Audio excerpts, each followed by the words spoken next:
Hey guys, so quick video for you. If you want to fix the high ping and packet loss in the CS2, if you're running out of Wi-Fi, your signal strength might be low. Try moving the router closer or getting a Wi-Fi range extender. I had the same issue and getting the extender fixed it for me.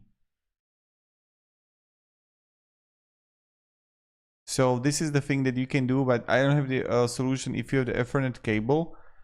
But if you have the Wi-Fi, maybe this is going to help. So hope this video helped you at least a little bit, and have a great day and goodbye.